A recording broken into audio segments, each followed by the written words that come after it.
Okay, go ahead. So let me speak a little bit about the reality that 1 in 3 Americans are underbabied. What does underbabied mean? That means that you either don't have any children or you have less children than you would normally want to have. And to Katie's point, we have a crisis that's causing our fertility rate to drop below 1.5. The replacement rate is 2.1. So we're way below what we need just to replace the people that we have in America. Crap, I knew something felt off when I woke up this morning and I was all well rested. I'm underbabied. Oh no. We still have 3.6 million births a year, but the problem is teens and young adults. From ages 15 to 19, the fertility rate is down 7%, and it's down 70% over the last 2 decades, meaning we're telling people that are young not to have babies, to wait till they're in a more stable life situation, till they're more financially secure. Maybe they haven't found the right partner. My wife, by the way, when she was 36 years old, was going to have our second kid, and I said to her obstetrician, she must be your oldest patient. He said, she's my youngest patient. Dana, we're having people are having kids in their 30s now, not their 20s. And again, that's leading to one thing I want to point out. The replacement rate is down to 1.56, meaning every couple is having, on average, 1.56 children in the United States. We need 2 or above to keep the population at the same amount. Well, there you have it, folks. It's gotten so bad that even the children aren't having children anymore. They're waiting until they're all grown up and adults and have stable jobs, but we need those babies right now. That is why I'm starting a new initiative called Rear Infants Please, otherwise known as RIP.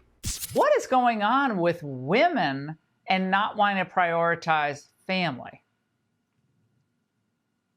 Yeah, this is a pattern that I've seen time and time on these college campuses where young men are ordering their life correctly. They want to first and foremost have children, get married, and then have a nice job or to be able to travel. If you look deeper into this data, it's completely consistent with other data we've seen the last couple of years. Young women, they don't value having children. And this is one of the reasons why we are seeing a fertility collapse in the West. We're seeing less and less young people get married. We're seeing more and more people go into their 30s to have children. But if you play out the liberal worldview, the Kamala Harris worldview, to its furthest possible logical point, you have a country with literally no future. When you play out the logical endpoint of President Trump's agenda of where young men voted for him, you have one of lots of children, increasing communities, and you also don't have a need then for mass immigration. And this all kind of ties together. Trump voters, young men, they want family, children, and legacy. Young women who voted for Kamala Harris, they want careerism, consumerism, and loneliness.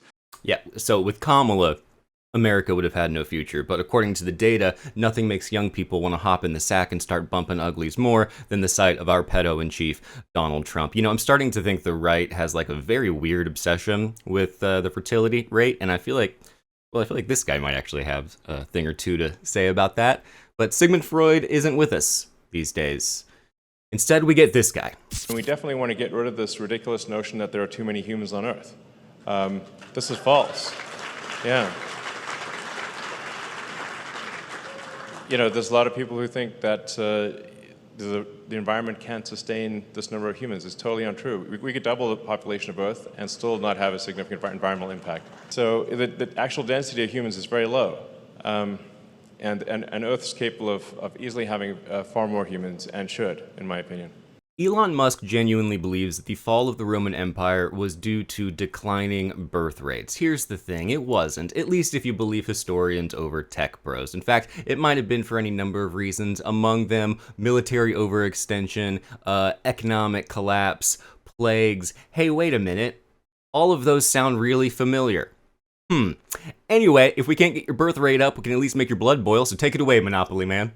If you don't have kids, you stagnate. You've got empty real estate everywhere, like they do in Greece and southern Italy and, of course, in Japan. It's sad. And that's happening in China. It's happening all over Northern Europe. Basically, the only countries that are growing anymore are the U.S. and India. So having kids generates a lot of GDP growth. And I think that's Economics 101. Economics 101 is called the velocity of money, which is how fast money changes hands. And if we all hoard our money, we destroy the economy. So some of us get older, we already bought everything. So that's why it's important to have young people. And that's why it's important to have household formation. But it's also important to people to be optimistic. And there is a problem now with jobs. You see all these big companies are laying off people, Amazon, UPS, all the tech companies. A lot of people think AI is causing the job losses. You know, we have to get everybody to cheer up, because what you want is you want everybody out and about spending money. And the faster money changes hands, the more prosperity rises.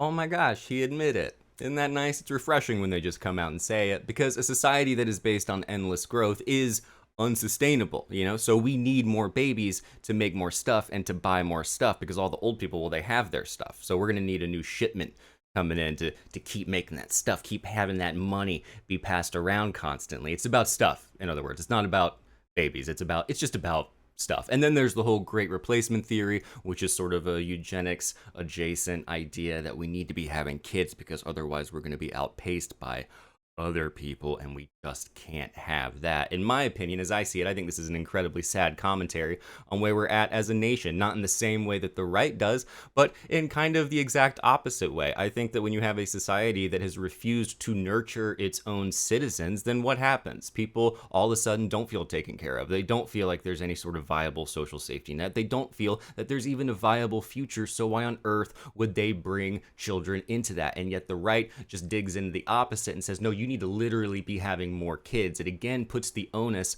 on the worker, on the citizen, to do what the government refuses to do, which is actually take care of their own people. And their answer in all of this is just to, well, cheer up, have more babies. Don't be under-babied. You know, the planet can stand as many kids as we can put on it, and it doesn't matter where those kids are born or whether they're born into a highly consumerist nation like the United States. At least that's according to Elon Musk. Also, Freud might say this is part of a death drive. In other words, there is a part of our culture that's really scared about the future, and it's not just the ones who aren't having kids. They are scared that we're not going to be able to return to how life was 100 years ago in this sort of Norman Rockwell past that they imagined but never actually existed. So I don't know. I'm just rambling here. It's all just very depressing, I think, and a little creepy at the end of the day, especially if we're going to be talking about, well, the problem is the children aren't having children. That's one of those things that you should say and then just be like, hey, you know, I gotta go. I just had an emergency. But he just stuck with it. That was pretty impressive. All right.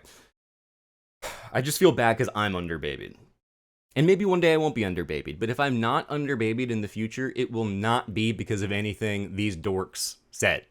All right? Anyway, I'll see you next time, folks. Please have a baby. Please have a baby. Please. Donald Trump is the president. What could be more romantic? How can you not feel secure with that man? Okay. Oh, wow, you made it to the end of the video. I wasn't expecting that. That never really happens. But if you liked it this much, maybe you'll like to see more content from us. So don't forget to click the subscribe button and ring that little bell, click the bell, and you'll get a notification every time the channel releases something new. And if you really want to support us, we would love it if you clicked join to become a member. And for a small little bit of financial support every month, you can provide the path of most resistance to those trying to take away your rights and liberties by becoming a member of Rebel HQ. Thanks for watching, and we'll see you next time.